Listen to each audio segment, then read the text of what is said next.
రంగారెడ్డి జిల్లా ఫరూక్ నగర్ మండలం గంట్లవెల్లి గ్రామంలోని ప్రభుత్వ స్కూల్లో విధ్వంసం సృష్టించారు ఆకతాయిలు. గుడ్ ఫ్రైడే కావడంతో నిన్న స్కూల్కు సెలవు. దీంతో తాళాలు పగులగొట్టి స్కూల్ లోపలికి వెళ్లారు ఆకతాయిలు. ఫర్నిచర్, ఫ్యాన్లు ధ్వంసం చేశారు. అల్మారాలోని విలువైన వస్తువులను పగులగొట్టారు. ఈ ఘటనపై పోలీసులకు ఫిర్యాదు చేశారు school head master.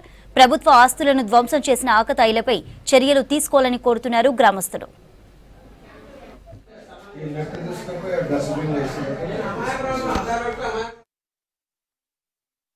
Good Friday సందర్భంగా మన పాఠశాలకు సెలవు, జనరల్ హాలిడే సెలవు ఇవ్వబడింది.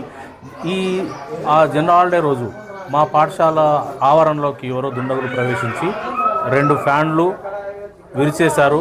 అలాగే కిటికీని ధ్వంసం చేసి స్పోర్ట్స్ మెటీరియల్ అయిన క్రికెట్ బ్యాట్లు 2, నెట్టు ఇవన్నీ కూడా దొంగిలించబడ్డాయి. అట్లాగే తలుపులు కూడా ధ్వంసం, రాయితోటి కొట్టి తాళాలు కూడా బద్దలు కొట్టడానికి ప్రయత్నం చేశారు. ఇవన్నీ కూడా చూసి మేము పోలీస్ స్టేషన్కు కంప్లైంట్ కూడా ఇవ్వడం జరిగింది.